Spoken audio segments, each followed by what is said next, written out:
Good evening. Alright, welcome on in, everyone, to our Tuesday night ASMR session.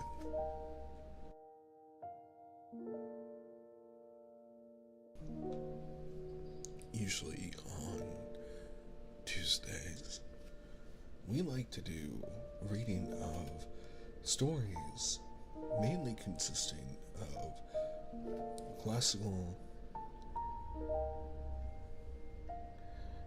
stories that are public domain. But tonight, we're doing a little special event because I did not stream yesterday. We will be doing more Love and Deepspace readings. I'm really glad you're here. I'm just taking care of a couple items before we continue on tonight.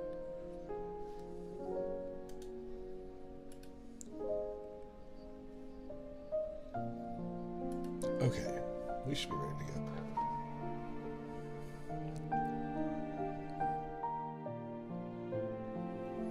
Hello, hi. Hi. Don, hello. Nix, hello. Everyone, hello. I'm so glad you're here. Zanely, it's okay. I also forgot it was Tuesday. Pochi, oh my god. What a nice treat. It's rare that I get to see you this late. Isn't it really early for you? Everyone who does not know who the goodest of girls Pochichi is, please go give her a follow. So yes, this is outside our normal parameter of streams, but we are streaming Love and Deepspace, a world underneath, which is primarily made up of stories and B-sides of the characters of the game that is not normally discussed or shared, and as it is, as always, to my goal to experience and share my insights of everything to do with this game, I decided to dedicate some ASMR time and reading these stories. I know, and I hope you've been well, Pochi. I think I messaged you recently. I'll have to double check that. But yes, these readings do take the form of Bedtime ASMR story. We will be using the volume of the in-game music for a background. So, as always, please let me know if the game is too loud or if I can be louder, and I will adjust accordingly. But I believe we actually have a pretty decent audio setting for now. Starting tonight in our journey into a world underneath for Love and Deepspace, we'll be starting with the fifth story, Long Lost Treasures. You've been running from DMs today? Why? Have we been getting in trouble?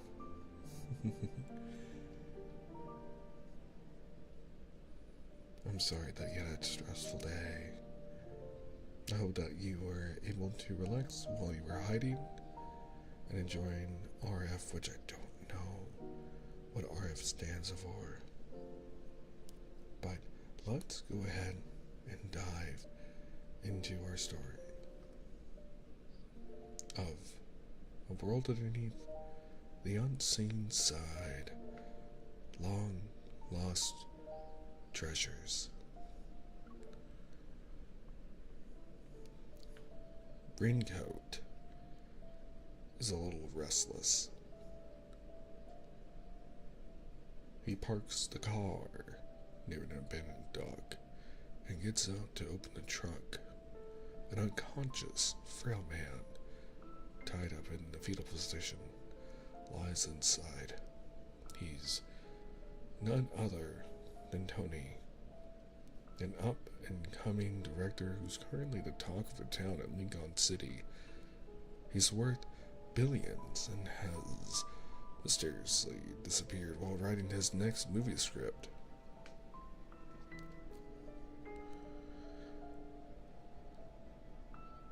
He had set a limit for himself when he became a white glove for the Ever Group.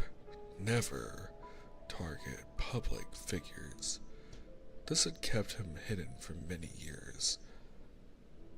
But now, he chuckles.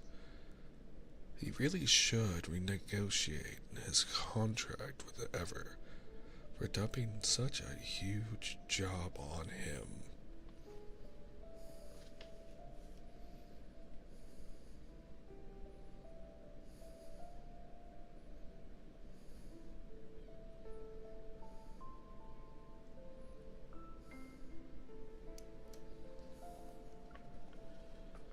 Putting on his gloves, Raincoat takes out a phone from Tony's body. He unlocks it with the man's finger and opens several recording apps, finally finding what he wants in voice memo. Every audio file has been renamed, probably for ease of access.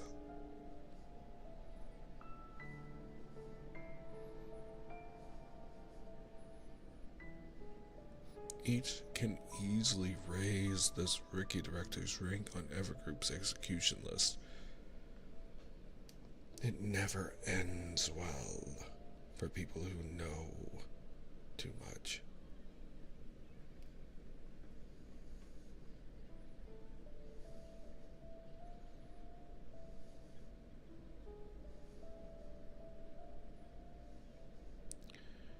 Raincoat's finger hovers over the delete button. All he has to do is erase these recordings, throw the phone into the sea, and dispose of this man. Then his job will be over, but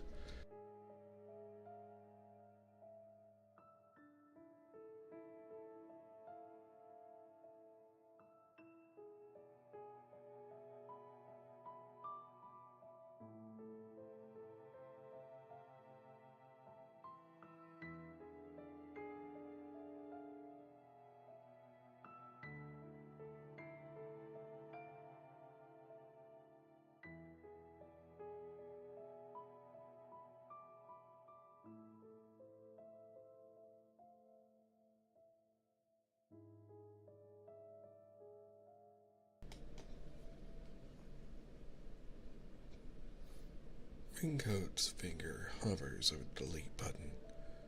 All he has to do is erase these recordings, throw the phone into the sea, and dispose of this man. Then his job will be over, but an idea springs into his mind. He plays the first audio file.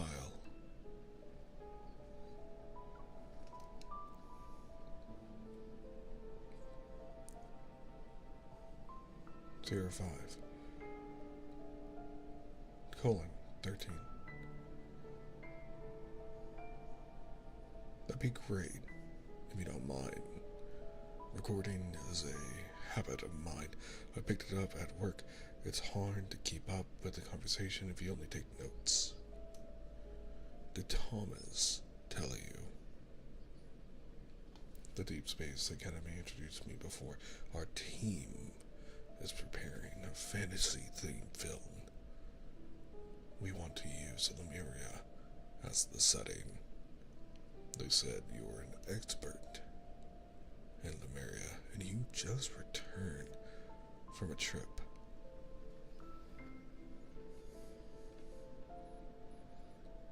Deep Space Academy thinks too highly of me. I'm just a painter.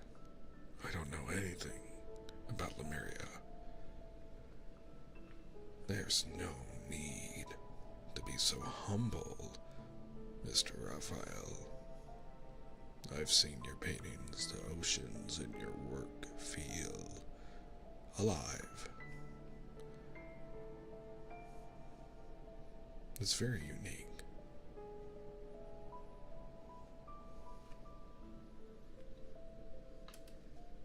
Hello, Chaka.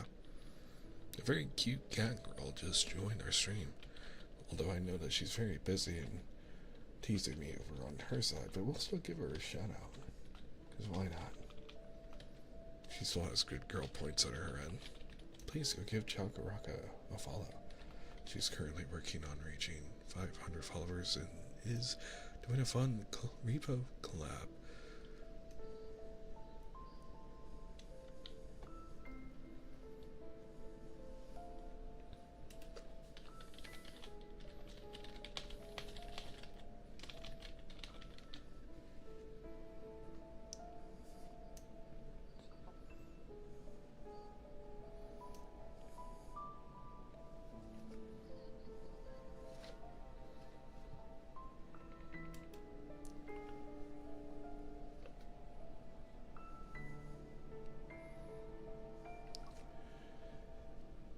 Those, to continue her story,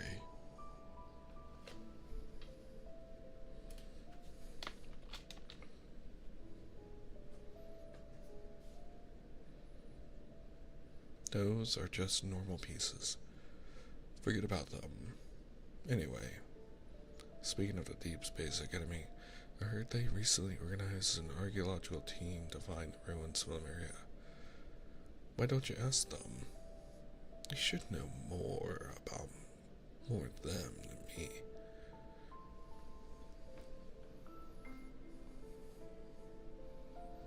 They might not tell you much, though. I heard things didn't go too well for them. Anyway, I have stuff to do, so I can't see you off. Bye, Tony.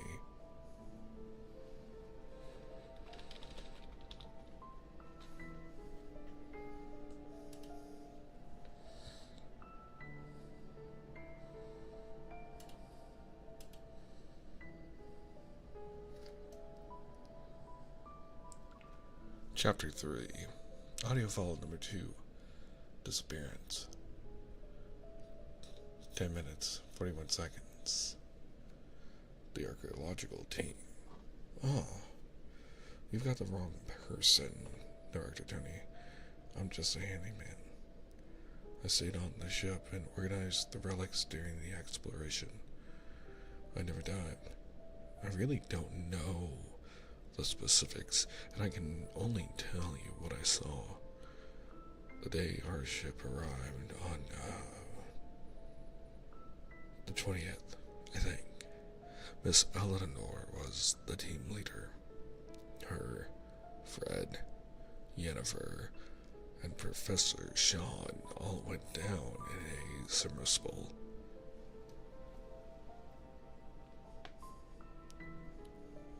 We set up an underwater archaeological bases before, the kind we could stay in for several days.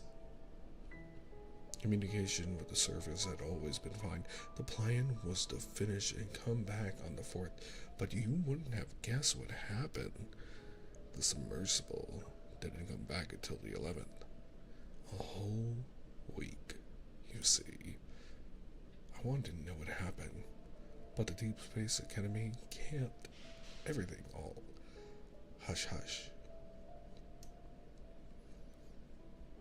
Everyone thought that was the end of it. But the day after, I heard, "Come closer, Tony. We gotta keep our voices down." I heard Miss Eleanor and Fred left the Deep Space Academy after an argument.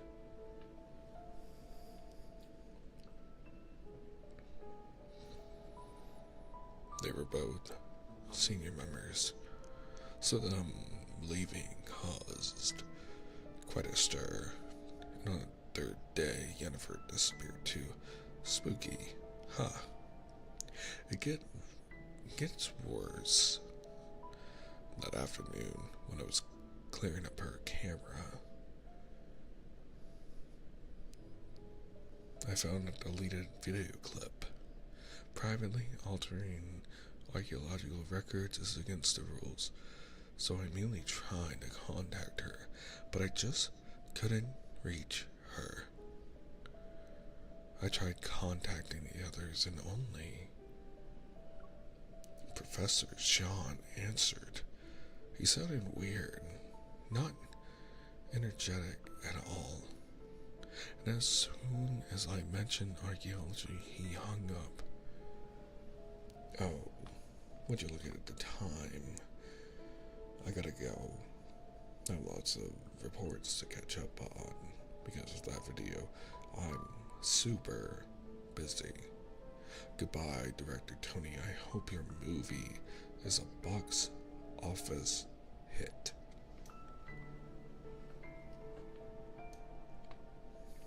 New audio clip number 1. I was just looking for source material for the film. I didn't expect to uncover mysterious events involving the archaeological team. I pulled some favors and looked into it. Turns out Eleanor, Fred, and Yennefer didn't just disappear. They vanished off the face of the earth.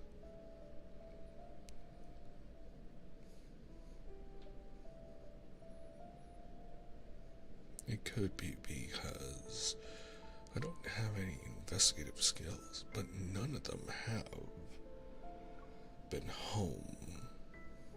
They haven't responded to messages or answered any calls. No one's seen them leave their house. It's all too suspicious. Creating a Lemurian mystery movie might be better. Missing archaeologists, deleted underwater footage, secrets of the ocean floor. That's quite a synopsis. If I can find out more, I'll have a direction for my script. I need to contact Professor Sean as soon as possible. If he's gone, I'll lose all my leads. Chapter 4. Audio file number 3. Bluefish. 31. 37. Sound of a door opening. Tony? Professor Sean, it's an honor to meet you. Are you going on a trip? You're all packed up. Hope I'm not bothering you or anything. No, I'm not. You don't need to address me as Professor Ether. I'm no longer with the Deep Space Academy. Come in. Thank you. I'll get straight to the point then. Mr. Sean, I'm here about the matter of Lemuria. My team is... I have nothing to say. Everything is recorded in the exploration report. You can ask for it from the Deep Space Academy. I read it already, but I'd rather have a first-hand account from someone who was actually there. It's better for the script. That's why I want to hear your experience when you explored the ruins of the Lemuria, Mr. Sean. Is this a test to see if I'm lying or not? I'm a director, not a detective. I can't tell. This is all for the movie script. Even the greatest fairy tales need to be based on reality. Reality? Oh. My sense of reality has changed because of my time in Lemuria. How so? Some things I didn't write in the report because no one would believe them, but if you're making a movie then, pretend everything I say is a story. Please, go on.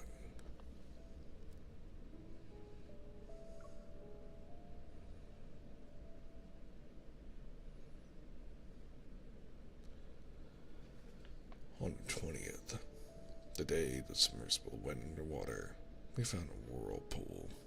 Our navigation and communication equipment malfunctioned. We lost our way as well as our courage. We struggled for a long time.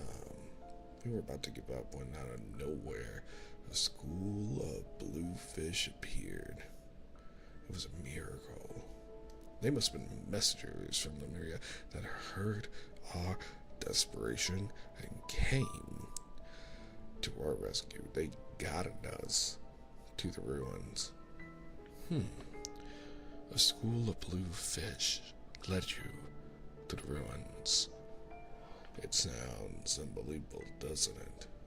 Even though it happened, recalling it feels like a dream. And that vast, unnavigable forest of an ocean was everything beyond our current scientific understanding. Excuse me for asking this, but have you taken any medication recently, Mr. John? You. It's fine if you don't believe me, but please don't doubt what I've seen. No, I'm not. It's just not everyone gets to witness miracles. It's better safe than sorry. Please, continue. I'd love to hear more about the blue fish. The life there is sentient. Those blue fish accompanied us throughout our trip. They were our guides, beacons, companions, and emotional support. Even now, when I close my eyes, I can still see them. Is it possible that these fish are some sort of Lemurian machines, like specifically designed for leading the way, or for some other purpose? No, absolutely not. They were real fish with their own thoughts and feelings, not machines. Fish have feelings. Why would you think that, Mr. Sean? Oh, I'm just speculating. There's no particular reason. Okay, let's move on. Could you describe in detail what happened after you entered the ruins? I don't really remember what happened after that. All I can say is we saw someone in the area as another member of the archaeological team. No, but he was dressed like us. You mean a fifth person appeared underwater? I'm not sure. I don't know. Anyway, I can't say anymore. You should go, Mr. Sean. I'm sorry for barging in today. Before I go, though, I have one last question. According to the ship's report, they never lost communication with you. If your communicators were malfunctioning from the start, then who were they getting signals from? Sound of a door closing. Ending of the audio recording. New audio clip. Memo 2. The school of blue fish makes for a nice visual reference. Professor Sean's account does seem genuine.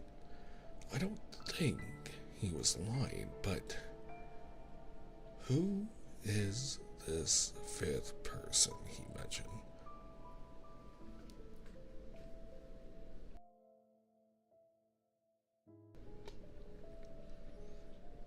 And what does he mean by dressed like us? This is strange. 3 of them are missing. And the remaining one is packing his bags and leaving. Something must have happened. At least the video is close to being restored. Hopefully I can get more from that. Chapter 5. Audio file number 4. Shadow. Underneath. Minute 7:51 seconds. Hey Tony, it's been 2 years since the last time we talked. You're a pretty good friend, only remembering me when you need something. On top of that, it's such a difficult task Do you think IT guys don't have lives? Anyway, whoever deleted this video is really skilled. Do you know how long it took me to restore it? I put off 3 big projects, worked day and night fiddling with the camera, and only managed to restore 1 frame. What's with that face? 1 frame is my limit. The memory card was tampered with. I'm self-taught, so I have no idea how to handle such a high-end tech. This is the best I can do. Here's the phone too. I restored the call history for you. Whoever had this phone before talks really loud and hurts my ears. Okay, I'll shut up. But you better treat me to lunch sometime. I should be compensated one way or another for my work. New audio clip. Memo 3. I've seen the restored footage. The 5th person who was dressed like them. It was a skeleton. I really wish it was clearer. Wait, is the skeleton holding a weapon? It looks like a protocore weapon. What's going on? Protocore weapons were only invented in the last decade or so. How could this one have appeared in the ruins of Lemuria?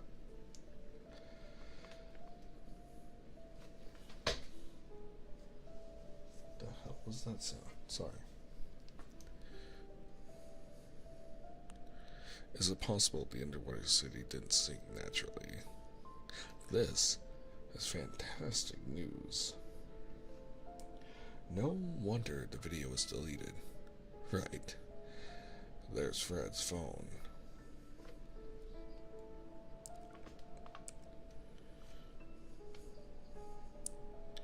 Chapter 6. Audio file number 5. Conflict. Frederick to Eleanor. Minute 9, second 18.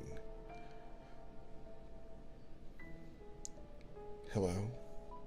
Why'd you enter your phone, Eleanor? I don't care what you're up to. I'm definitely leaving. Nothing ever goes well when it comes to Lemuria. Of course. I've no shame. Those protocore weapons had nothing to do with us, but this matter implicates the Ever Group. Do you think we can handle them? And you felt it too. People have been stalking us ever since we left Lemuria.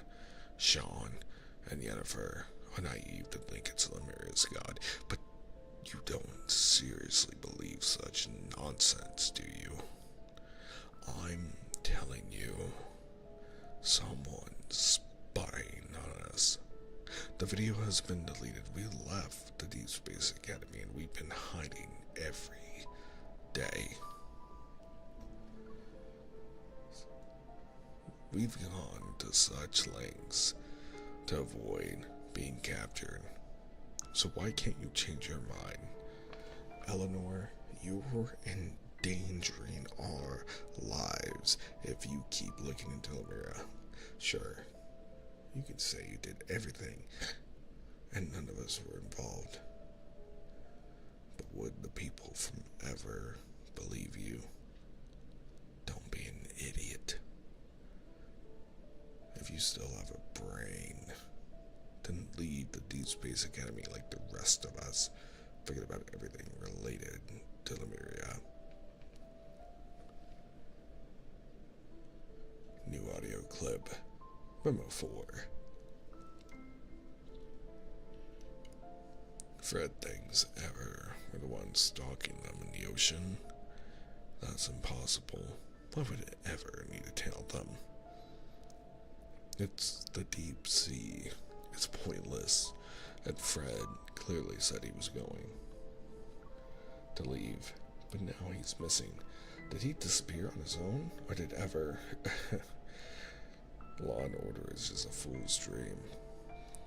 Tony, what a coincidence. Didn't expect to see you here. Do you want to talk about Lemuria?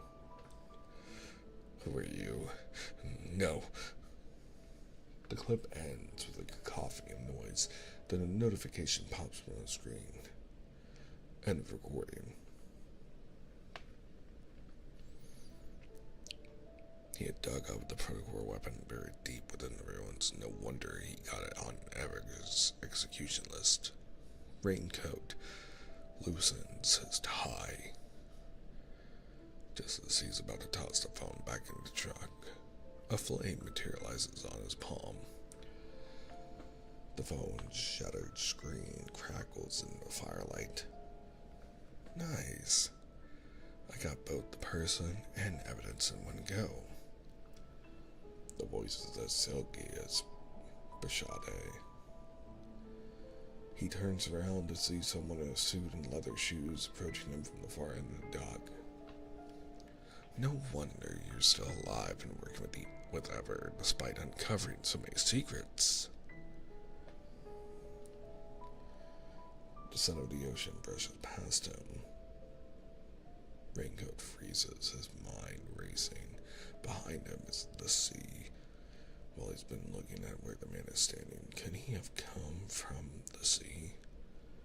Are you Raphael? Putting two to two together, he makes an educated guess. You know, this Tony guy is really unlucky to get on the hit list for a film. And you're right about how it's dangerous to know too much. Raphael sits down next to the truck. The sign at the side of the director being bound and gagged. He turns and glances at Raincoat's hands. The same goes for you. The more dirty work you do, the less you can hold on to these gloves, yeah? Raincoat understands. He knows a lot more about Ever than Tony, who knows he might be next. This mysterious artist who recently returned to the country has countless connections with the Myriad. His sudden appearance here isn't just to sigh and say hello. Thank you for the reminder, Mr. Raphael. Do you have any advice? Well, since you're just in this for the money, why don't you work for me and give yourself a way out? What do you want? Raphael looks out in the ocean, his gaze seemingly penetrating the depths of the water. Ever has an execution list. Those on it either die or disappear. I want a copy for it to be destroyed. Add a few more names to it. Raincoat waits for Raphael to make his request, but then he mentions a single name. A girl. If her name's on the list, then give everything about her to me. He's just a pawn. The complete list only exists in the hands of that person. Watching Raphael's confident demeanor, it's evident he knows the trading partner isn't Raincoat himself. After weighing his options for a moment, Raincoat feels like this is a good deal. After careful consideration, he handed up an address to Raphael. Mr. Raphael, someone will be waiting for you here tonight. Whether you can obtain the list depends on your negotiation skills. The nest. Raphael glanced at the address briefly before conjuring a flame in his palm and devouring it. The lights are blinding. Doesn't the person behind you feel the same? Raincoat didn't respond. I changed the topic. Is the girl on the list your enemy? Oh, I'm just an artist. I don't have enemies. She's my lover, you know. It's almost hard to believe his honesty. But Raincoat has no intention of delving into the artist's confusing life. You're more than just an artist, Mr. Raphael. By the way, did you know you're also on the list? You're ranked 6. Raphael doesn't say anything about it. He just frowns discontent. Seriously, why do I have such a low rank? I thought I'd be first. At Raphael's nonchalant attitude, a curious inkling begins to form in Raincoat's mind. He thinks of the mysterious deaths The rumored sea monster murders that once shook other cities.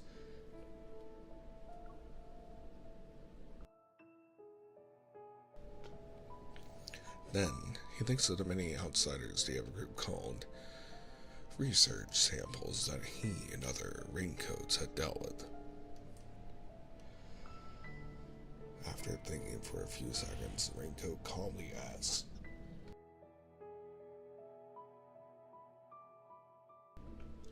Mr. Raphael, I presume you have your own list. What's my ranking?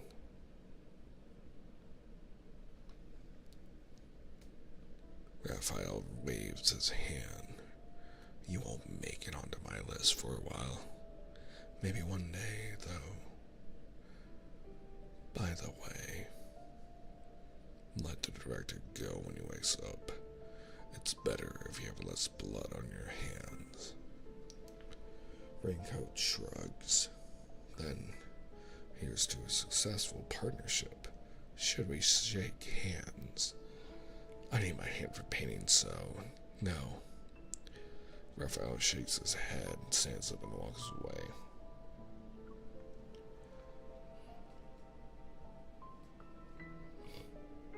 After a few seconds, he stops as if he remembers something. He stares at the raincoat. On raincoat. This doesn't suit you. He waves and completely disappears from Raincoat's sight. Raincoat is silent for a long time. Then he removes his wrist to put the hood on. I bought it yesterday.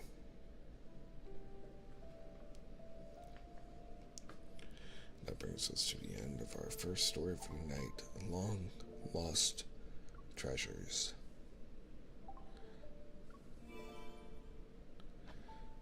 Our next story is the sixth story, and our second story of the night, called Sealed in Dust. I'm gonna hydrate real fast and we'll get started, but I'll go ahead and pull up the first page.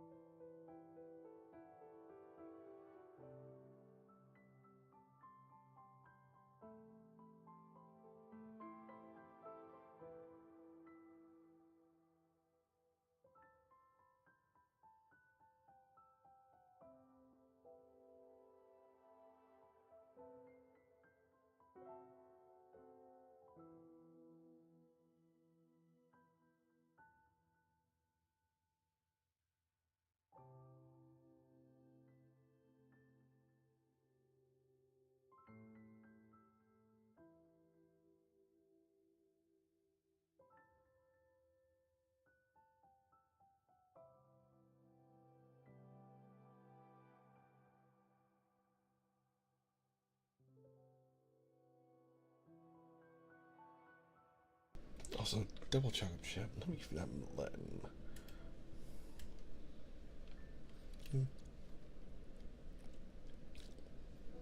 Yeah. Trying to avoid ear licking.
Hello, Lori. I am liking the world underneath stories.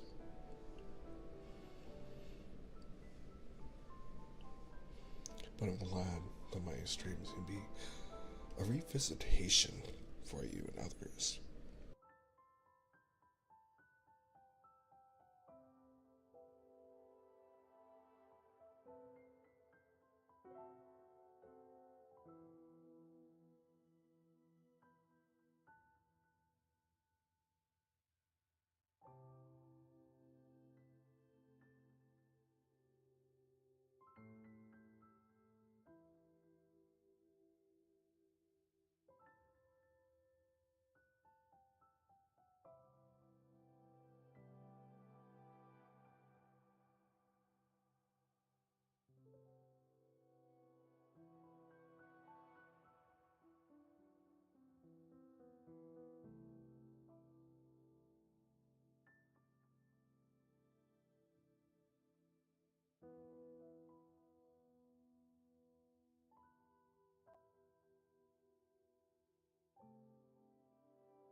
Chapter 1, Whispers.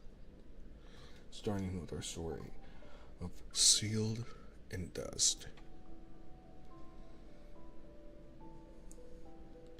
The door is slightly ajar. A young man wearing a duck-billed cap snorts, pushing the door open with a finger. His steps kick up dust, and the sound of his shoes hitting the ground echoes in the empty room. At the window, a man in a raincoat turns his head when he hears the noise. He pulls back his pointed hood. Long time no see. You look older now. Have you gone blind as you kept an eye on ever? The man with the duck-billed cap retorts. His voice is surprisingly old sounding compared to his appearance. He hands over a black briefcase. Here are the goods. An explosion sights sparking scent still lingers, rushing into his nose. The man in the raincoat frowns. He pulls out a clean handkerchief from his pocket and wraps it around his hand to pinch a corner of the briefcase. He gives it a couple of shakes before opening it. 4 slightly yellowed pages unfold before him. They quietly tell a story from 14 years ago. Chapter 2, Unicorn. Subject, Anomalies Record. Recorder, Josephine, Gaia Research Center. Unicorn Team, Researcher Team Leader. Date, Observation number 5, Day 42. Anomalies, Subject 001. Regain vital signs after death. Details, Subject 001, Evol, Female, Evol, and Hansen class. Day 41 of observation, 2 a.m. For reasons unknown, suspected to be researchers' mishandling of the subject's energy values rapidly increased and peaked at 2:39 a.m. It resulted in a powerful energy burst within her body. No casualties or equipment was damaged. All vital signs disappeared after the explosion. Day 42 of observation, today, 4 p.m. Vital sign monitors suddenly restarted and slowly transmitted data again. Heart rate, breathing, and brain activity resumed. Not only did Subject 001 appear to be alive again, but energy values also returned to normal. A comprehensive physical examination revealed a newly created, unidentified substance in her heart. Experiment notes. Last night's incident was like watching a planet evolve and be reborn via an explosion. The substance in her heart is composed of an unknown element. We've never seen it before. When the data was released, the team applauded and cheered, but I wasn't as excited as I imagined myself to be.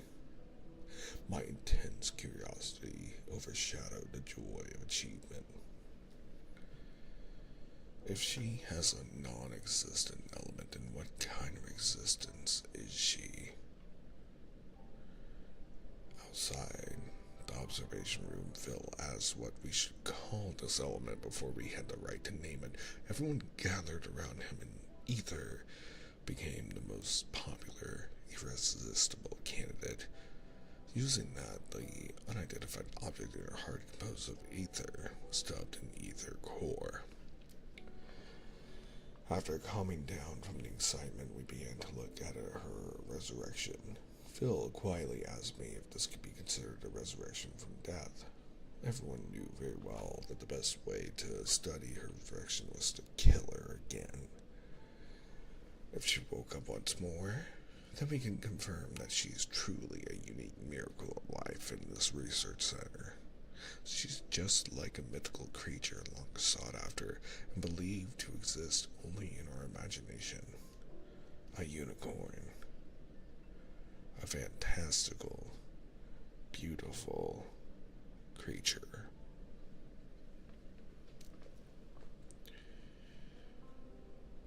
A box for collecting votes was placed in the corner of the lab. I passed by it several times, unable to give a vote of approval. I know experimentation is a necessary process.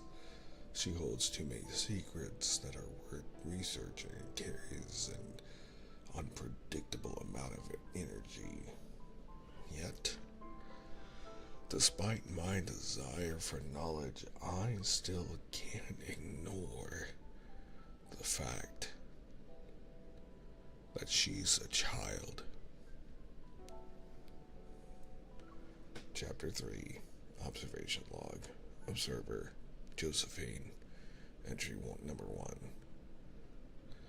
Unicorn became the child's name, and various reports replacing a cold designation of Subject 001. Only Phil insisted on calling her Little Bomb. She was like a newborn creature exploring the world every day using only primitive instincts. After her resurrection, her cognition and memory of her previous life were erased. To reassess her abilities, I gave her picture books and cards with words.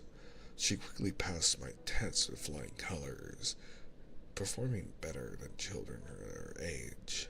She absorbed and understood information faster and more thoroughly. If she were in school, she could easily be a 5th grade student.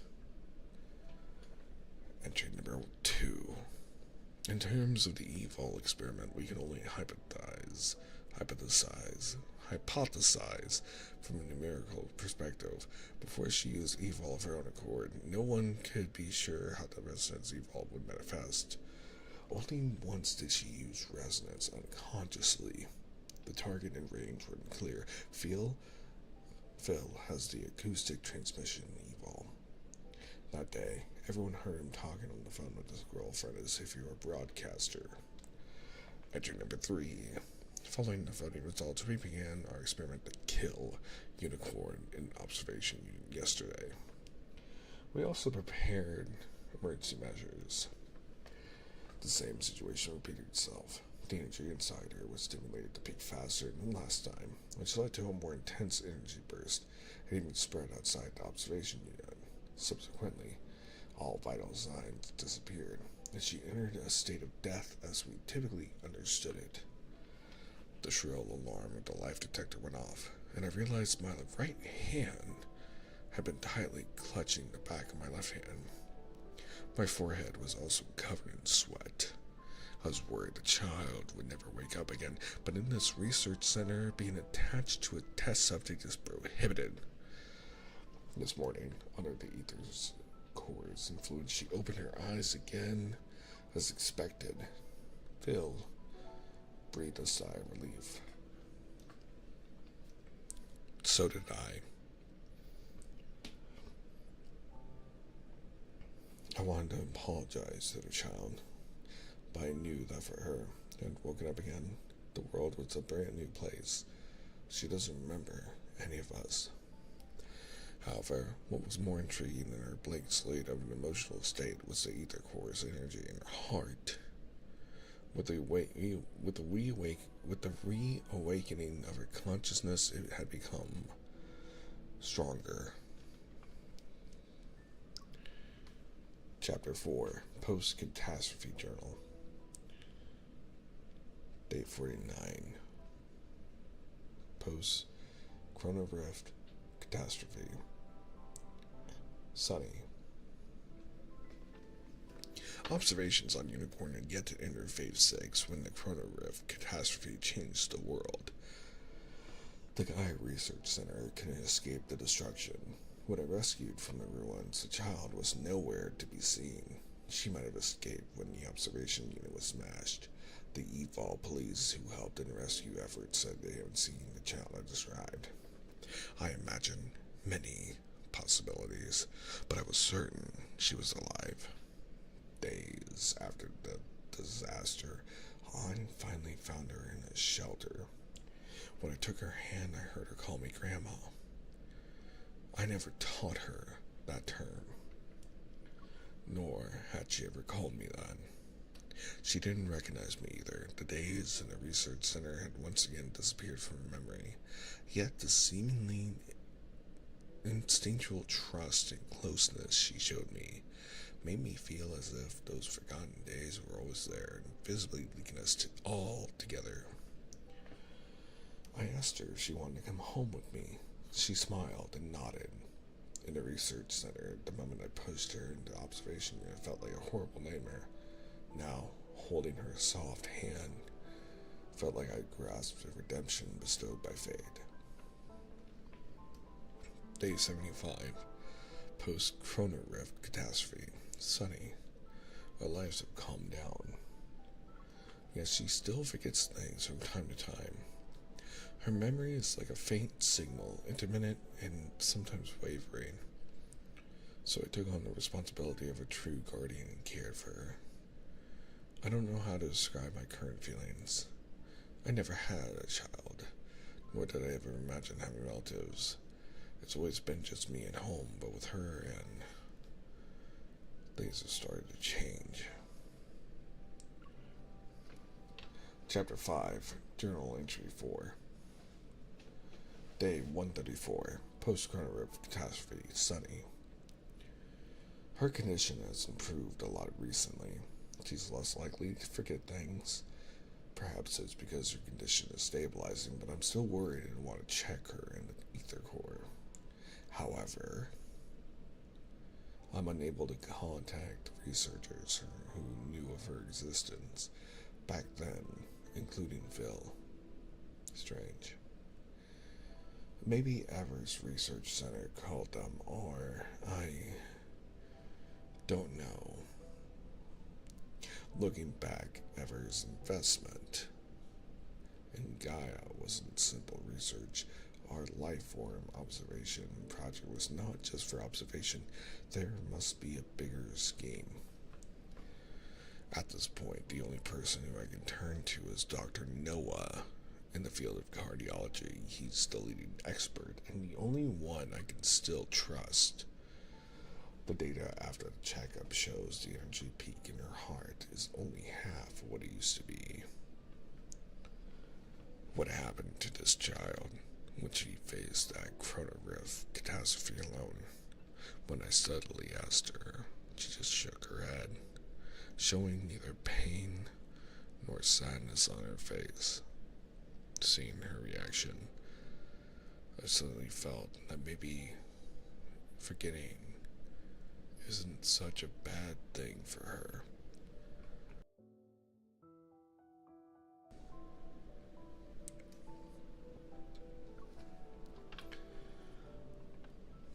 Chapter 6.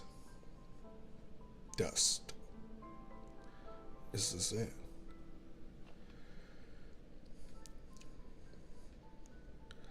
Having gone through all the pages, the man in the raincoat appears slightly unsatisfied. Don't be too greedy. The man with a duck-billed cap snarled. This is enough for you to confirm her identity and role. You silenced Josephine and retrieved the research material from back then. Good work. The man in a raincoat tosses a vial to the hat-wearing man. Then he tucks the pages into his bag and returns the briefcase with a two-finger push. It stinks. Be careful walking around with it. Otherwise, sharp-nosed hunters might follow its scent back to you. Then you better be careful with your handkerchief. When it's tainted with that, you won't make it out either. After checking that the drug is the correct one, the hat-wearing man's lips curls into a smirk, his old voice trembling slightly with excitement. When are you planning to make a move? Why should we rush? Her parents aren't complete yet. Besides, the man in a raincoat pauses, glancing outside the window. Your Prince Xavier has been glued to her side, watching over her, right? I've been curious for a while. Do people still practice feudalism? Feudalism where you're from? Isn't that regression in a sense? Xavier can only guard her for so long. He's too busy dealing with his own issues, the hat-wearing man says, eagerly stepping forward. Don't say I didn't warn you. It's not just Ever who wants her. Strike first to get an advantage. The one who strikes first is helping her cultivation. The man in the raincoat ignores him, pulling the hood over his head again. If you can get rid of Xavier in the process, you'll be doing us a big favor. It is an eternal struggle. You're especially kill Xavier and let Ever crown you as a prince. Arrogant laughter is abruptly cut off as a thin beam of light cuts his neck. Blood spills out as a wrinkled hand grabs his throat and lifts him. I can't kill Xavier, but I can do more than deal with a two-legged, carbon-based monkey like you.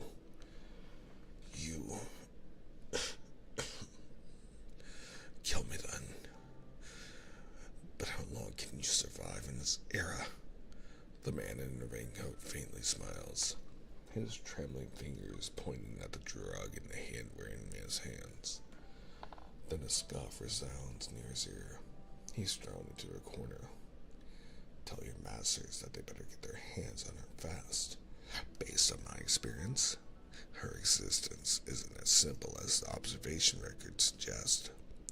The man lowers his hat and turns to leave. If he keeps stalling, Ever will end up losing more than they bargained for once she develops. Footsteps fade into the distance. The door is slammed shut, leaving a man who is wearing a raincoat lying in the rubble. Acting all high and mighty, backtratters my ass. By seniority, I'm your ancestor. He staggers to his feet, brushing off dust on him. Fortunately, the substance mixed in the drug hasn't been discovered yet. According to Everett's plan, if they can control that backtracker with that drug, then controlling Xavier should be far off. He will soon beat other raincoats and join the real plan. Everett Group has always valued talent such as a useful light blade.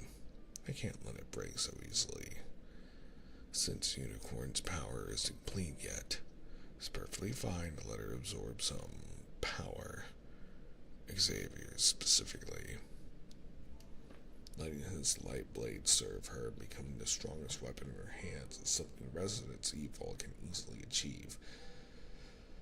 Xavier will surely give her every bit of himself. With these thoughts, the man wearing the raincoat can't help but be moved, pulling out a handkerchief to wipe the corner of his eye. Love, truly, is a wonderful thing.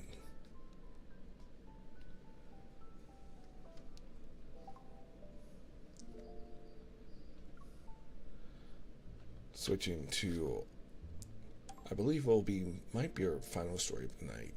And we're clicking through this pretty fast, but our third story is With Light. I'm going to refresh myself and we'll be right back in just a couple of minutes.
Thank you guys for letting me have that break. We're going to be starting with our last story of the night of story 7 with Light.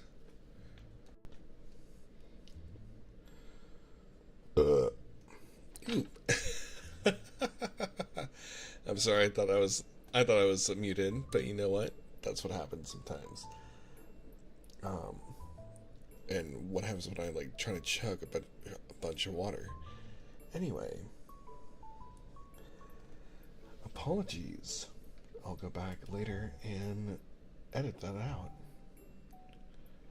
So, chapter 1, a more important matter. The office is quiet as night falls. Let me type this up, by the way.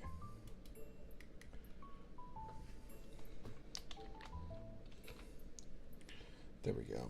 Now I remember. The office is quiet as night falls. Tara tiptoes past empty desks, her eyes drawn by the faint hum of electronics to a bunch of old monitors in the corner. Nero, she whispers. Everyone's at a team building retreat. Why don't you join them? Tara taps the back of a monitor and leans against the window. She crosses her arms. After a second passes, the screen flickers as a single word is heard. I told Andrew that if you showed up, you'd be buried in brand new Wanderer data for the next month, and you'd even get to visit the Wanderer Sampling Center in person. He's willing to give his seal of approval. The response wavers this time. Tara can't help but feel more confident. There's a team building event tonight, and Tara's on a mission. A bet, actually. A prize? Afternoon tea with the loser paying for a mountain of fees. Everyone's convinced Nero, the opposite of a social butterfly, won't show up. Everyone except Tara.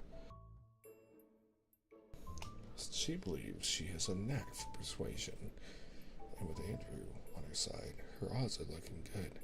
Ooh, hold on 1 second. I'm actually being called for something. Give me 1 second. I'm so sorry.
Thank you all for the patience.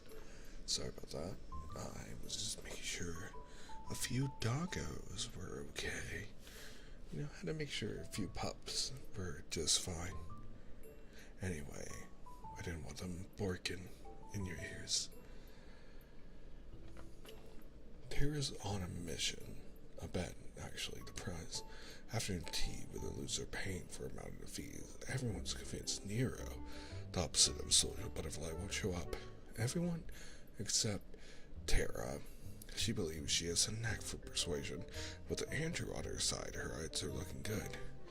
It's such a good opportunity to bond with people. You'd be crazy to miss it. 3, 2, I. Half of Nero's face peeks out from behind the monitor. Terror and excitement hilariously battle each other in his eyes, just as victory seems within reach. A notification erupts from his phone.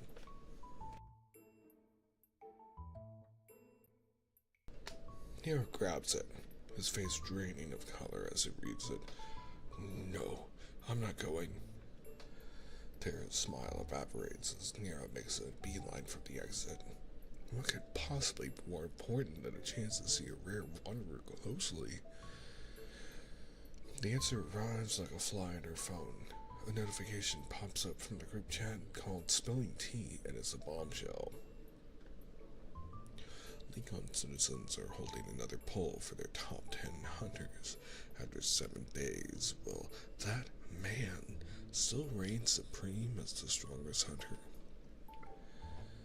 The pieces fall into place for Tara. When it comes to Nero, there's only one thing that takes higher priority than a visit to wanderers. His unwavering worship of Lumiere, the legendary hunter.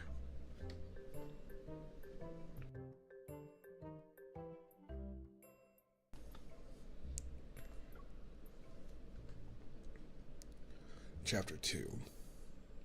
Sleepless Friday night, 7:28 p.m. Neo slams the door to his home, turns on his computer, and rubs his hands together in anticipation. There are 32 minutes left until Lumiere voting begins. He could easily rig the whole thing with his tech skills, but that's not how he works. Neo believes in the awesome power of light himself. Suddenly, a series of swooshes pierce the air. Neo jumps. It's the unmistakable ringtone from his phone. The iconic sound effect of Hunter Lux's entrance straight from Super Hunters. Hunter Lux Special. It's time to become his alter ego, the leader of Lumiere's ultimate fan site. Chief, it's a disaster. The sites have been hacked. Quantum Bro, another rumor mill is starting. Lumiere hater alert. Chief, check the top comment. Nero opens the meticulously maintained Light Chaser's website, his heart sinking as an unfamiliar post appears on the homepage. A deep breath buys him a moment to compose himself. He is a warrior preparing to face a great adversary, a troll. The post is a monstrosity. An indiscernible figure wearing a Lumiere outfit lurks in the dark corners of a grimy N109 zone alleyway. That unmistakable mask leaves no doubt about who it is. Lumiere. Bold text screams across the top of the page. Lumiere, the deceiver unmasked, his 7 sins revealed. The first sin is deception. Tragic. Where's the ultimate beauty beneath the mask? Here's the security footage. A burst of light transforms into a hooded figure near a florist. It's enough to send shivers down anyone's spine. After all, anyone with the light evolve is incredibly rare, and this hooded guy has the same physique as Lumiere. It's uncanny, and when he lowered his hood, he had a face etched with wrinkles. It's a stark contrast to the youthful image of Lumiere that everyone imagined. Decades of heroism should leave him middle-aged at least, right? Still. A blurry video sits below the text. The wrinkles catching the street lights, illumination in a way that makes Nero shudder. Voting is only a few minutes away. Nero springs into action. His fingers fly across the keyboard, bypassing the city's security system to access the raw footage from that location. The Light Chaser flashes a confident smile. As the revered leader of the Light Chaser's website, his data wrangling skills are legendary, even though he never shows up for their offline events.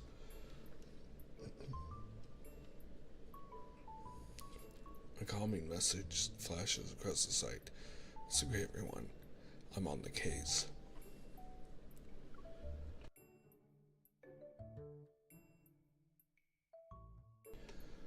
Quantum Socialite. Actually, a frame-by-frame analysis confirms that geezer in the video isn't Lumiere. Here's why. 1. It's clear he's built differently. Lumiere's got a superior physique. 2. This guy walks like a sack of potatoes compared to Lumiere's graceful movements. 3. And here's a deep dive into the evolved particle readings. The colors and the amplitude aren't even close to Lumiere's signature. Check the pin video for the full breakdown. Truth prevails. 4 a.m. Nero, sporting some serious eye bags, finally catches a glimpse of dawnlight seeping through the curtains. Exhaustion crashes over him like a welcoming wave after he spent the night defending his hero. A small smile graces his lips. Justice was served.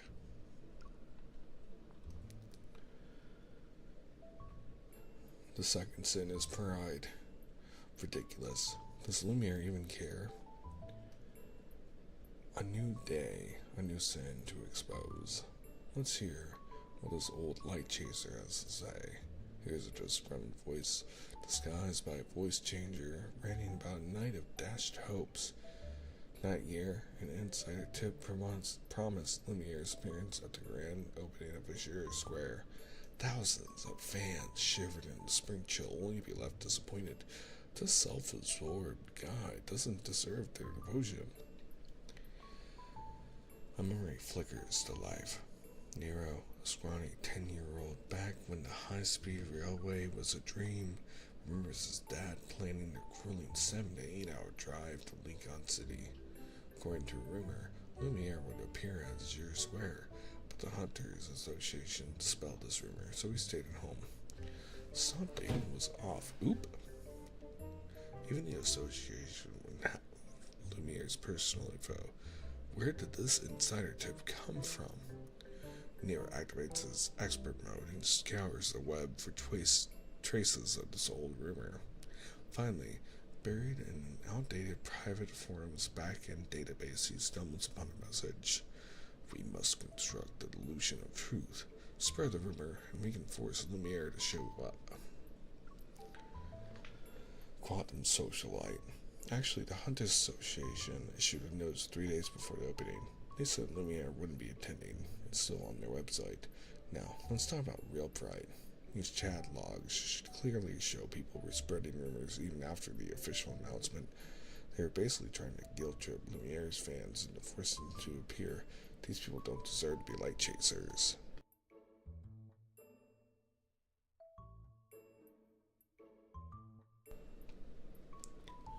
Just as Nero wraps up his digital investigation, the last one pops up. It's a message he sent to the Hunters Association in his younger days.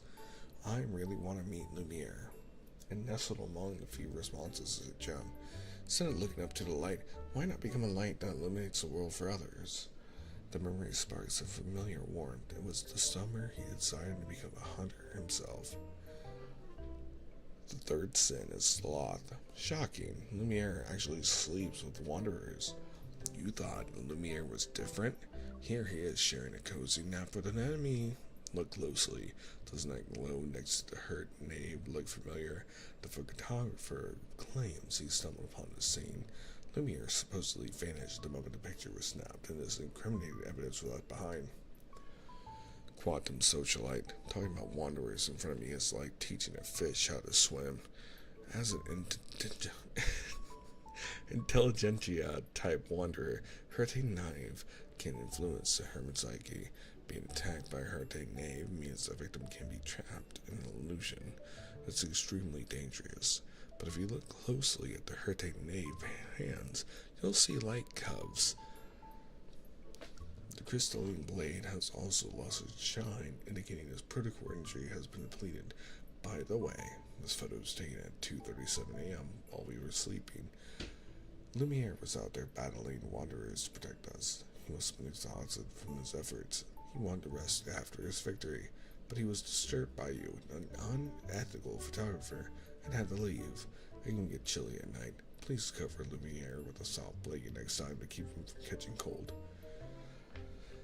Nero hammers away at the keyboard, frustration fueling his fingers, but there's a flicker of hope.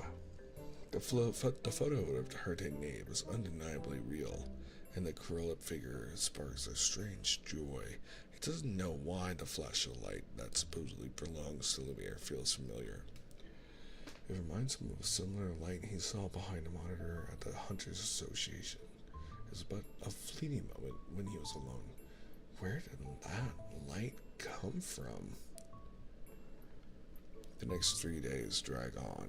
The remaining accusations, structured and seemingly logical, crumble under scrutiny.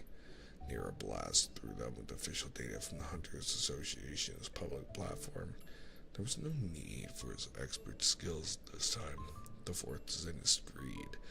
This post claims Lumiere hoards protocores and secretly auctions them off to the black market after conveniently fighting them in battle. Lumiere's presence leads to unrecycled protocores, but the association's protocore tracking platform exposes this lie. The cores in question were destroyed after the Wanderer encounters were confirmed. The fifth set is Envy. Witness claims Lumiere often hacks the hunting airborne in the Abyssal Chaos Forum, but by baiting challengers with a fake top spot. He eliminates them to steal their protocols, but it turns out Lumiere helped apprehend the Tenebrae the association had been chasing for years. The Sixth Sin is Violence talks about the recent Tezcatlipoca subway sighting and the Azure Square attack. They were hoaxes, set up by Lumiere's team to make it more popular. The other person fighting alongside Lumiere is the true mastermind. It's a money-grabbing scheme to push Lumiere into top 10 hunters and allow him to rule the hunter world with an iron fist. Quantum Socialite. 6 days, huh? I like to take the troll for stirring the pot. While your last accusation was all over the place, it did give me a chance to showcase Lumiere's heroism to everyone. It was even greater proof that he's the ultimate role model.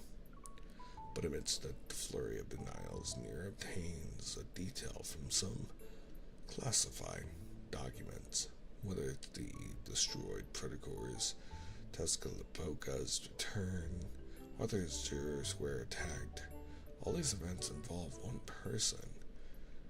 It's his constantly absent colleague from Alpha Team, Xavier. Nera starts piecing together a theory about this mysterious teammate, but compared to the bombshell of the 7th day, they are nothing. Chapter 4. Has the light vanished? Nera stares at the screen. The words, "The 7th sin is death," the light has faded, burned themselves into his retinas. This is the dramatic takedown he expected. It's just a few leftover documents, but their content hits him hard like venom coursing through his veins. He feels nauseated as he reads them. Light evol has been detected. Evolver's evol limit cannot be defined. Any attempts to probe its limit triggers a special neck suppressor, which prevents the evolver from using their full power. The techies can't explain it. No physical form detected, no scars, and the energy suppression field acts like a proof field anomaly. After conducting a series of experiments in the lab, the techies finally unraveled the suppressor's mechanism. They boosted its threshold and got a basic understanding of some of its mechanisms. Below the text is the close-up of someone's throat. The evolved suppressor is pulsating as a vicious, constrictive red ring of light, and then there's a bit of silver in the corner. It's a tassel earring. Near his breath hitches. He knows only one person who would wear that. The site explodes. Thousands tag Quantum Socialite, and the man answers. Others mock the blind faith in the light. Their words pierce Nero's insides. This information isn't in meticulously curated Lumiere archives. Panic claws away at him. The empty Alpha Team offices make him feel colder. He bites his lip. His fists are clenched, and he breaks out in a cold sweat. No matter how deep his breaths are, the hunter's watch on his wrist keeps sounding a health warning. Xavier has been going to the office more than usual. He's meeting up with someone, maybe. He scans the room as an incessant beeping reaches his ears. Following the sound, he finds Nero, whose eyes are red and teary. Did something happen? Xavier asked, his gaze flitting between Nero and the screen. Nero slowly lifts his head and glances at the colleague he rarely sees. He wants to ignore the question, but the photo on his screen, the captured Lumiere radiating an unshakable serenity, triggers a tsunami of emotions he's been desperately trying to hold back. Did something happen? Why are you asking me that? Look at this. You even recognize him? Bradley throws the screen at Xavier, who raises an eyebrow and leans back a little. See the earring? That's Lumiere. Lumiere could be dead. Oh, Xavier nods. Maybe you should go home. Go home? We don't even know if he's alive. I just want to go home. Replacing the beeping, the shrill alarm that pierces the tense silence. Nira's breathing quickens and hyperventilation threatens to take hold. Savior quickly grabs a paper bag and offers it to him. He tries to offer a few words of comfort. Calm down. He should be okay now.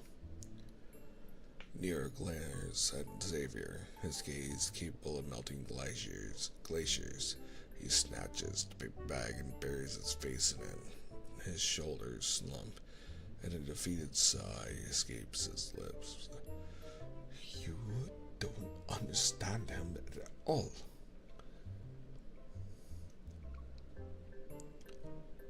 Chapter 5. A Little Chat.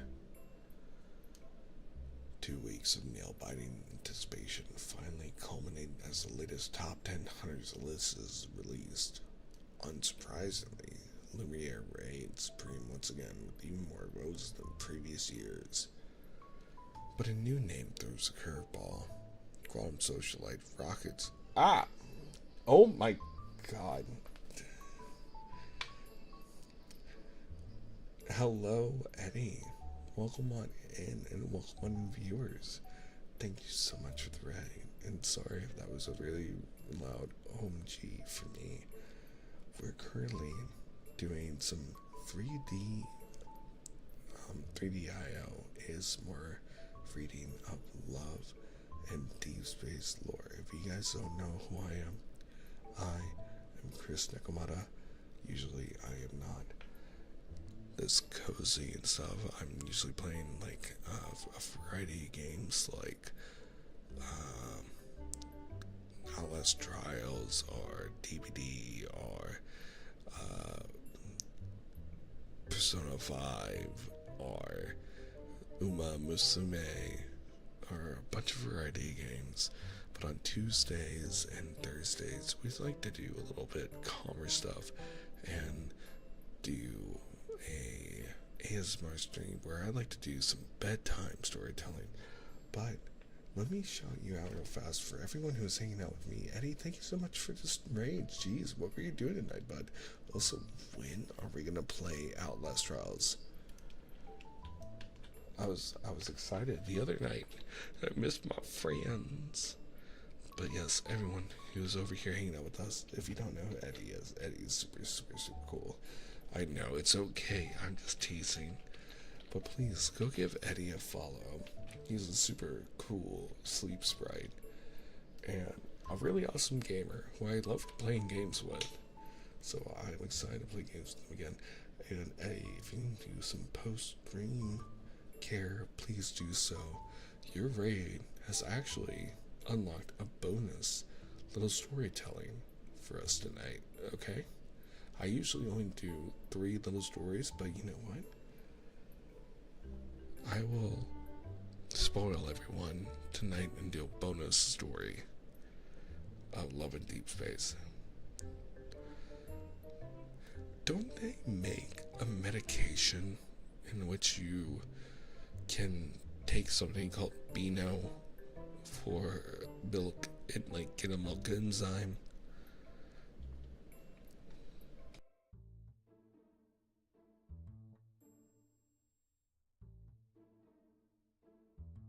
Well, Eddie, I'm glad you hang out with me today. Thank you so much. You're just catting. That's what the game says. Anyway, I hope you had fun tonight. Thank you so much for trusting me with your community and everyone who's hanging out with Eddie, who wrote in on the raid, and is gonna say hi before they ride off into that beautiful night. Thank you so much for supporting Eddie and for being his friend and his viewer. And thank you so much for saying hi. I will be back tomorrow, by the way, with more video gameplay. But yes, Eddie, please go to bed. I'll see you next time. And I'll poke everyone tomorrow about playing games, okay? We'll make it happen. But everyone, welcome on in. I usually only do ASMR on Tuesdays and Thursdays, so this is a good place to unwind and relax, and I'm really glad to have you. So, once again, I need to blow my nose so I don't like blast your ears out, and we're gonna get back to storytelling, okay?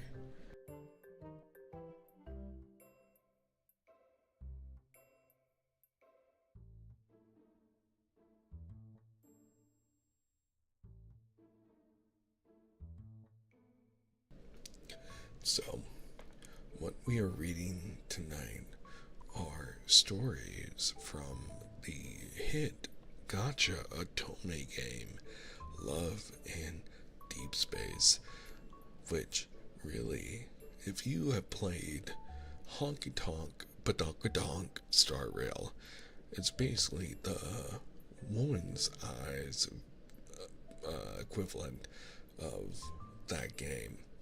If you like bouncing bazongas, you can see men with dump truck booties over in this game. But really, that's only if you want to dish out money for that, just like in Honky Tonk Badonk Star Rail. So, but currently we are just reading through stories, and this is just story time, so there is no graphic or anything really intense. This is just a time to unwind and relax. So I appreciate everyone hanging out and supporting me. And thank you so much for that, Pat Chaka. Thank you. I really appreciate you. So let's get back to our storytelling, and we'll do another story to go on top of this.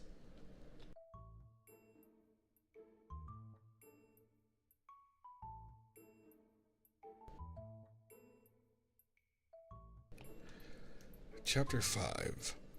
A Little Chat.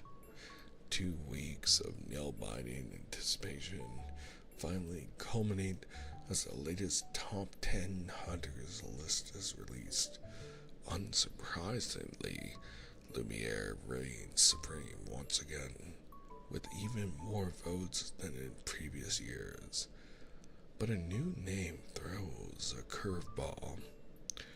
Quantum Socialite rockets into 10th place and sports the official Deep Space Hunter logo instead of a personal photo. Who is this mysterious hunter? Is he even real? The public doesn't seem to care and showers Quantum Socialite with votes anyway. The bold colors and flashy design, this intelligentsia type wanderer perfectly captures the spirit of today's youth, especially the Hurtane Knave with its crystalline blade, supermodel-like figure, and creepy hollow face. It's mesmerizing. I hope your company seriously considers launching a line of Wanderer plushies. They be a hit, trust me. After sending his 40-second feedback email to Twinkle Toys, Nero puts his phone away and stands outside the training room. Xavier walks out, and Nero takes a deep breath. He sobs him.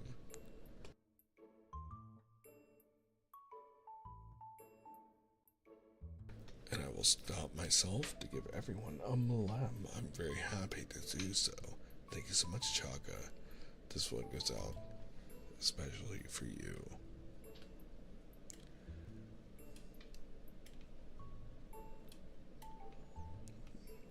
Then,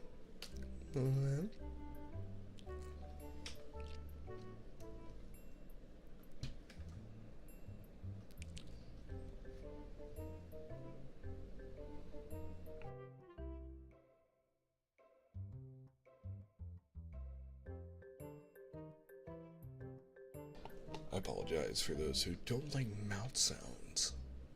I am not someone who usually does that. Of course, anytime for you, Chaka. You can have a mlem anytime you want. My tongue is available, apparently. Anyway, back to the story. Hey, I overreacted last time. Sorry about that. And Xavier, I think I figured out one of your secrets. It's okay if you want to deny it, but hear me out. A flicker of confusion crosses Xavier's face. He waits for Nero to continue. The protocore incidents that involve Lumiere, Tuscaloosa, I do swear, I know the truth.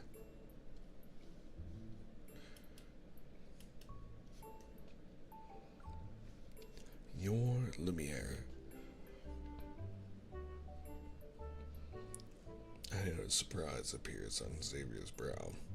Nero leans close to him, a triumphant smirk on his face. Lumiere's ultimate fan, right? You pulled some strings for that movie gang, didn't you? I get it. You're a real light chaser, but you don't need to confess. You can pretend this never happened if you want. Xavier's expression softens and a small smile plays on his lips. Thanks. No worries. Lumiere's scoop jobs are coming your way as soon as I can get them. Nero watches Xavier walk away, a whirlwind of emotions swirling in his chest. What kind of connection does this guy have with Lumiere? Regardless, Lumiere's legacy will keep inspiring others, one group at a time, with renewed purpose. Nero opens his Light Chaser website and creates a new post. Pinned by Quantum Socialite. Lumiere is a beacon in the darkness, guiding us to forge ahead, and I believe with unwavering certainty that his light will continue to shine in the future because there's light everywhere.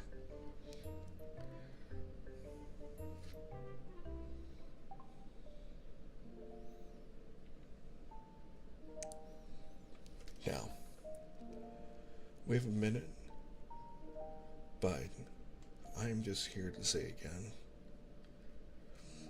thank you so much for hanging out with me tonight.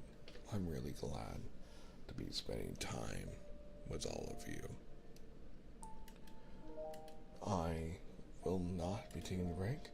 We'll be reading another story as a bonus to our raiders because I feel like that's the kind thing to do, and I'm very happy to be here. Also, it's funny that Nero knows that Mr. Xavier is Lumiere. But Lori, insanely, thanks so much for hanging out with us. And welcome back everyone from the ads. You're just in time for our final story of the night. I'm glad you're here.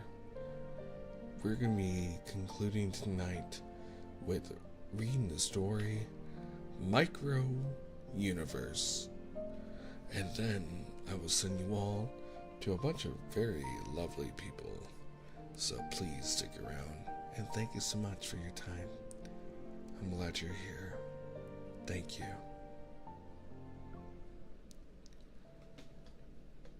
Chapter 1: Art Appreciation and Criticism.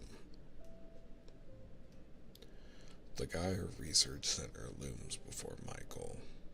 A hulking fortress of lead-gray concrete, its thick walls pierced only by rows of tiny square windows. Michael stands in front of the iris scanner and steps out. He takes in a breath of fresh air. He spent half a year cooped up in this biological fortress cultivating cells. All the data's been uploaded, and we got a master's student this year. Nice. Michael forces himself to smile before his colleagues, grabs his backpack, and sprints to the shuttle bus as its doors are about to close. Sunlight filters through the canopy of lush trees on the university's campus, dappling dappled light paints the ground in emerald hues. He feels alive. Before graduation, with his thesis looming like a monster and job applications piling up, the only saving grace is art appreciation and criticism. It's a highly sought after elective course. As he walks into the classroom, phone in hand, he sees the course evaluation system buzzing with comments. Comment. I'm wasting my time. I can't remember a word the professor said. I just zoned out while staring at his face. Comment. Here's what the professor says when he starts class. Sorry, wrong classroom. A chuckle escapes Michael's lips. Comment. Well, in this course, students from other faculties learn to appreciate art, while art students learn criticism. It's not about criticizing art, it's about criticizing you. Michael nods, his smile widening. Comment. This professor must be a fish monster with the way he nitpicks everything. My work is nothing according to him. Comment. I know, right? He once told me that if eating fish made you smarter, you need the whole ocean. Michael throws his head back and laughs. Comment. Prepare to be shocked by the most elegant critique on the worst art, especially when that terrible art is mine. Comment. What's the best way to skip class? Bring a cat. But honestly, who would want to miss this? Michael grins. Every comment brings back his memories of Raphael. Chapter 2. Michael noticed Raphael after seeing one of his paintings online.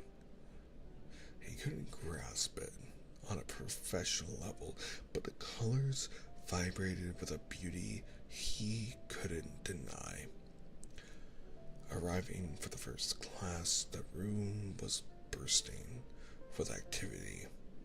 Even the stairs were packed. Raphael stood gracefully by the podium, his voice weaving a tapestry of art appreciation and criticism. Still catching his breath as he had to run from the lab, Michael scanned the room and finally found a spot. Hey, can you tell me what the third point of the slide was?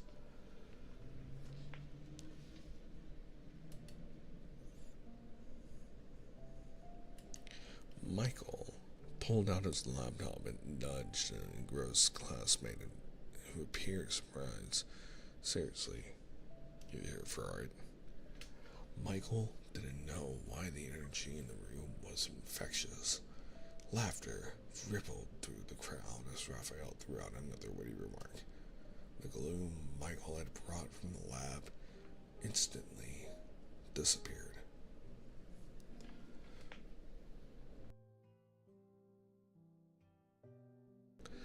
After class, Michael walked up to Raphael, his laptop screen open to display his half-finished notes. Excuse me, Professor. I didn't really understand your last point about appreciation and interpretation. Can you explain for me? The key to appreciation lies in trusting your gut, Raphael said. He helped Michael fill in the missing lecture content and glanced thoughtfully at Michael's notes. Grab that seat next time. You'll be in the front row, center stage. Surprise. Michael followed Raphael's gaze. He was flattered to see the spot in front of the podium being offered. In his mind, artists were enigmatic and aloof. Meanwhile, scientists were the ones who valued clarity and communication.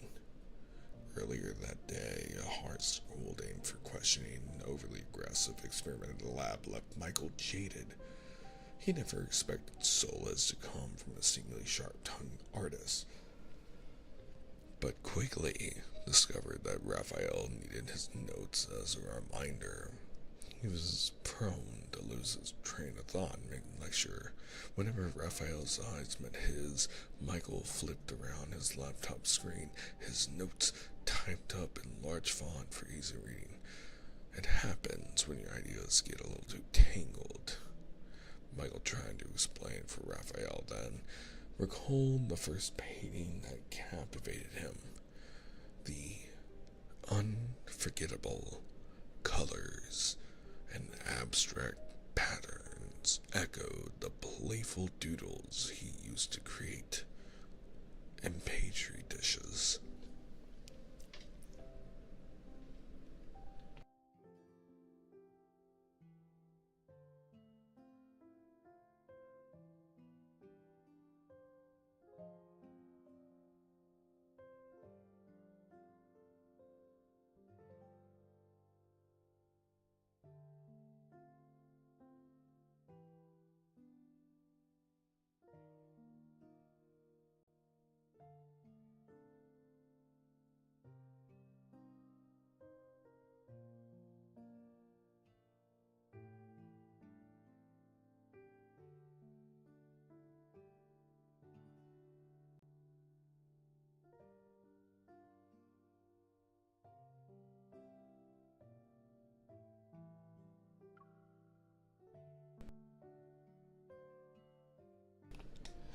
Chapter 3 True Colors. Michael initially saw Raphael's class as a welcome break from the lab, but the day Raphael unveiled his own work was when the art world truly opened its doors for Michael to give students from other faculties a deeper understanding of art appreciation and criticism. Raphael presented one of his creations and let the art students critique it. His classmates showered the piece with praise. Michael felt a growing disconnect with them. Comments like liberating yet short, separate brushstrokes, blurred edges that hide lines, and the colors flow with vibrant energy, and like a rapid sea current capturing the fleeting interplay of light and shadow, flew over his head. He didn't understand a single bit. Now, let's hear from students other than faculties. Raphael announced, his gaze landing on Michael. Nervous and tense, he scrambled to look for notes from his first class. 1. The appreciation and criticism, the union of sensibility and reason. 2. Critique is a personal journey shaped by individual aesthetic preferences. It's an active recreation by the viewer. 3. All appreciation is interpretation. The key to appreciation lies in trusting your gut. Taking a deep breath, Michael clenched his fists and stood up. His voice trembled slightly as he spoke. Okay, I know I'm not an art major like the rest of you. My understanding of art is, well, also limited. With a deep breath, he began to explain his narration. Honestly, it's a bit messy to me. The room went silent. Michael nervously glances at Raphael, only to find the professor tilting his head in encouragement. But the colors are strong. They work together somehow. It's actually quite calming to look at and peaceful. He lowered his head, the sweat prickling his back. Biology, right? Your artistic intuition is spot on, actually. This piece was just me venting my frustration at my agent. A few angry strokes to blow off steam, you know. Laughter rippled through the classroom and washed away the tension. Michael was surprised that Raphael even remembered his major. It was a small moment, but it shattered his perception of art as this complicated, unattainable world. He saw a young boy, once captivated by the vibrant colors of flowers and the diversity of animals. Now, he was a young man trapped in the world of gray, concrete buildings, peering under a microscope at a single colored called LCMECs.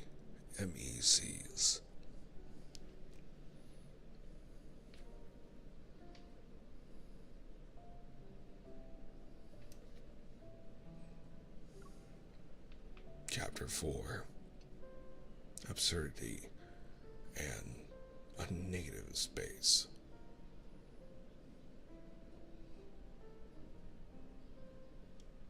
Raphael's classes weren't always sunshine and rainbows. During the midterm exam, Michael got his first taste of pressure. It was a practical exam. Art students brought in their creations for the class to appreciate and critique. When the exam was announced, Michael found it intriguing, but little did he know that the intrigue was reserved for non-art students. As the comments rolled in, it became clear art students were getting critiqued while students from other faculties were learning to appreciate. Despite the low-key setup of the exposition, a nervous tension hung in the air. The usually free-spirited art students became surprisingly serious when Raphael approached them. Their fists were clenched. Michael might not understand everything on display, but certain pieces drew him in. One painting had a hazy, dreamlike quality, and Raphael commented on it. "The intended blank is good. You can keep that. Now, let's think about the rest." Another was bursting with color and exaggerated strokes that caught Michael's eye. Raphael made a gentle remark. "Interesting. You're pioneering a new genre. Let's call it absurd abstraction." The student walked away while biting their lip under his breath. Raphael added, "Enough abstraction and way too much absurdity." The sight of Raphael threw Michael for a loop. He realized that within the realm of art, Raphael can be surprisingly strict, bordering aloofness even. Stepping out of class with the creator of the absurd abstraction piece, Michael couldn't help but comment, "The professor can be tough during critiques. He doesn't even sugarcoat things. But I like your painting. The colors are cool and it's kind of cute. It's a bit out there, though." The student gave Michael a long look before they broke into a fit of laughter. "No wonder Raphael likes you."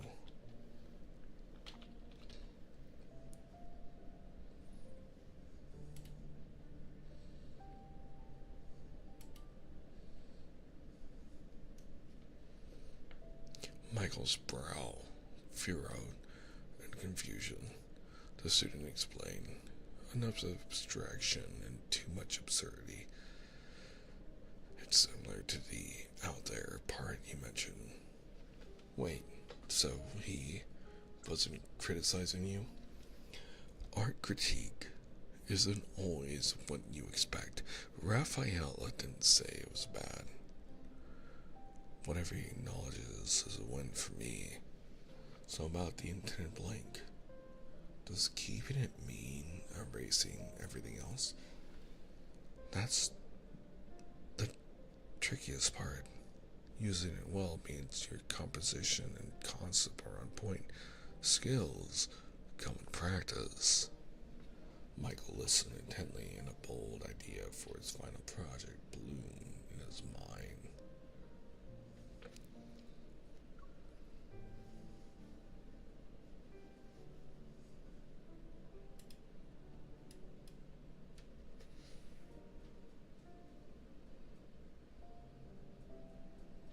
Chapter 5: Field Trip. As the semester was near its end, Raphael took his class on a field trip to a rural architectural gem. a place steeped in centuries of history. This small town boasted a treasure trove of well-preserved buildings, cloisters, courtyards, and halls tucked away within private homes. Michael always envisioned Raphael's as a product of Verona's elite art world. Yet here he was, effortlessly identifying the age of a resident's salted fish by scent and wielding a paper-cutting scissor to recreate building silhouettes. This down-to-earth side made Raphael seem more approachable. With free time on his hand, Michael wandered the towering white walls, their weathered surfaces adorned with moss. He couldn't help but be reminded of Raphael's paintings. As he turned a corner, he spotted Raphael sitting alone. He was on a stone bench in a secluded courtyard. Raphael stared straight ahead. In the courtyard, vibrant peonies bloomed, and a majestic Sephora trees canopy rose over a tall wall. Clusters of Sephora flowers swayed gently in the breeze, like wind chimes. Even Michael couldn't deny the picturesque scene. He must be lost in artistic contemplation. I shouldn't disturb him. Wait. Just as Michael prepared to leave, Raphael called out to him. You, take that away. Oh, 1 second as I make sure that we don't lose power.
There we go.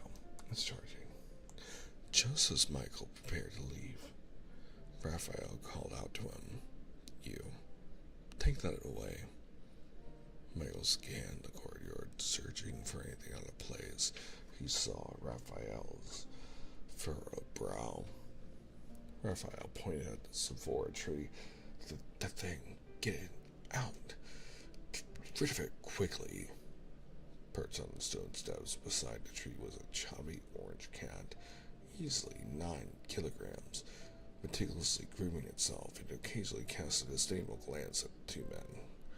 Suspicious, Michael eyed the fat orange cat, but to his surprise, the cat rolled onto its back in an obvious display of trust. As Raphael let out a dramatic sniffle, Michael scooped up the cat and turned to face him. Raphael, however, averted his gaze and began walking out of the courtyard. With a curt nod, he nodded to Michael. I'm glad you showed up, Michael. For a long time, it was the only interaction that put Michael at ease. It somehow even lightened the 9-kilo cat in his arms. After all, back in the lab, he was just that Legon intern, or 646, or S460602, his staff number. The long tree-lined path ends as memories of the field trip fade into distance. Raphael's final class is about to begin, and Michael can't shake the feeling that this might be his closest and less brushed with art. Stepping into the familiar classroom, the scenes mirrors the first class. Except now, Michael has his own designated spot. As he walks past the podium, a group of students huddle together, clearly hoping leniency on their final grades. From behind, Raphael's voice cuts through. He's light on his feet, but firm in his tone. Teacher's guide, not cheat. The final class is a breeze. This is an open discussion about the semester's journey. Conversations flow freely, weaving tales of discovery and a newfound appreciation for beauty. A few students even present revised versions of their midterm projects, each retaining their unique style, yet something has suddenly changed. Michael can't quite put his finger on it, but he knows that the abstract and the absurd are valid, and the intended blank can spark imagination that transcends others.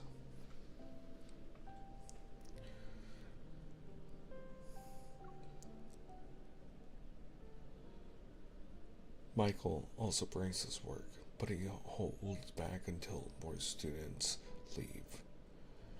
He then approaches Raphael and unfolds his meticulously prepared artwork. It's an image of LCMECs, cells from the lab where he spends most of his days and nights. LCMECs are a type of immortalized cells. They're not uncommon in the microscopic world, but they remind me of your paintings. The splendid microscopic world, teeming with life under high magnification, has become Michael's sanctuary in the sterile gray lab. He steps forwards, energized, but his next words are stuck in his throat. Raphael wasn't listening to him. His gaze is fixed, almost glued to the name of that cell, confused by the professor's intense focus.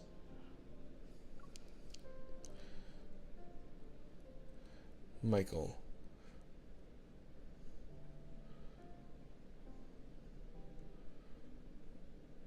racks his brain to remember the full name of the cells. LCMECEs.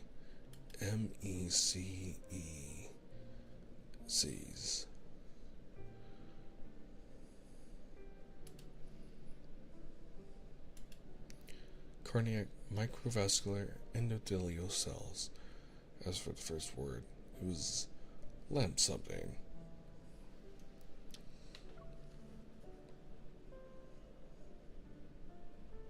Chapter 6.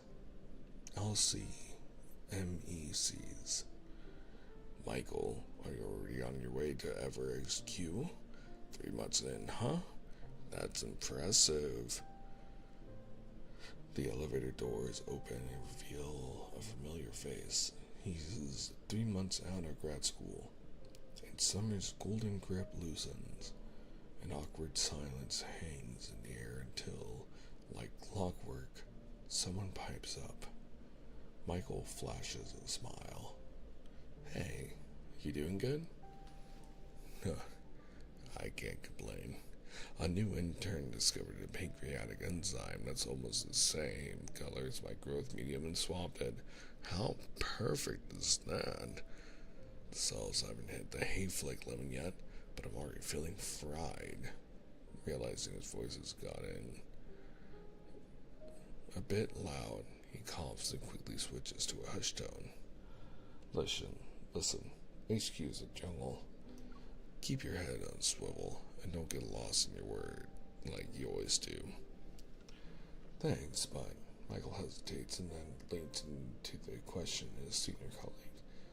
Just out of curiosity, where do LCMECs come from?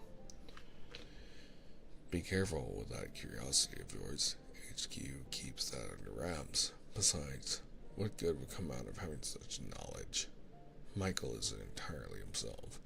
Based on that first word, limp something, a wild guess forms in his mind. But that civilization is long gone. How could life still exist? Exiting the building, his colleagues waved goodbye and sprinted for the shuttle bus. Michael is left alone under the vast gray structure. He glances back, and the setting sun is partially obscured.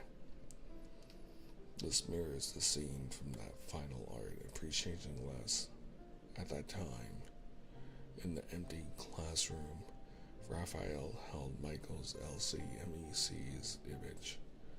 He walked to the window and slowly lifted the artwork.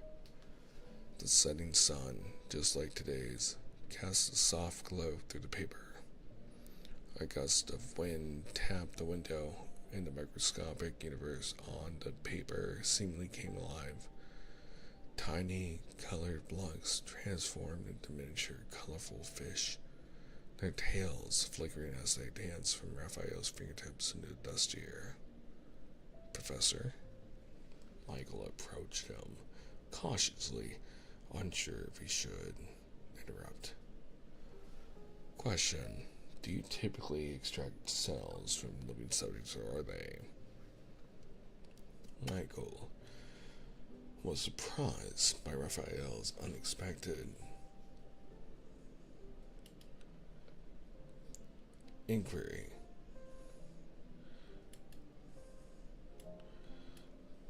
It depends, honestly. I'm not privy to that information. I'll have to check with the lab. Next time we're there, I'll put in a request. No, don't worry, I was just curious. But tell me.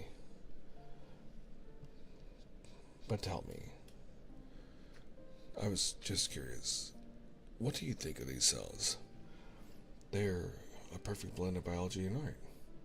They make me see life as an art form.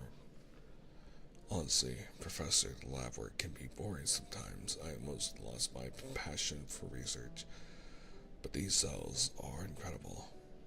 Not only are they beautiful, but they seem to hold secrets about life itself.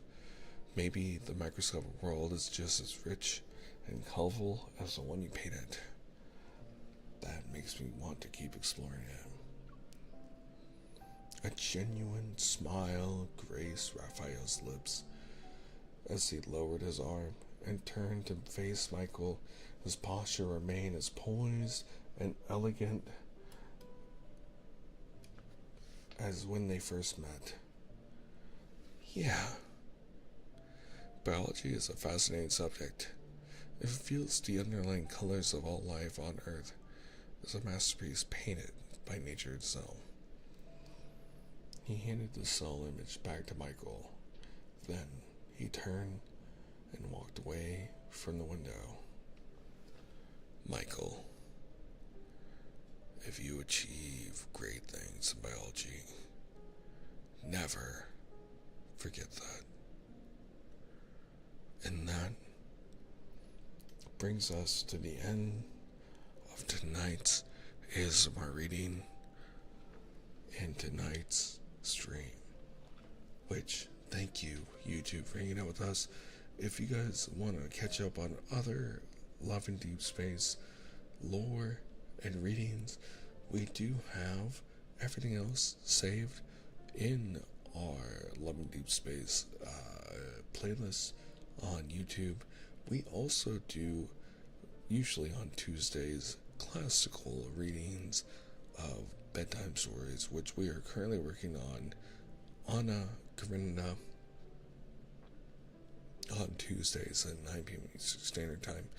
And on Mondays, Wednesdays, and Fridays is our variety streaming hour, which is usually beginning at 11 p.m. 11 a.m. Eastern Standard Time, which we play a variety of games. Tomorrow we'll be playing Claire Obscure Expedition 33, which we are in the prologue of. So I'm excited to see you all then. So I'm going to say goodbye to YouTube real fast, but Twitch chat, please continue to hang around. We'll see you all tomorrow. my dear Twitch chat. Thank you all for hanging out with me. I am going to send you to a friend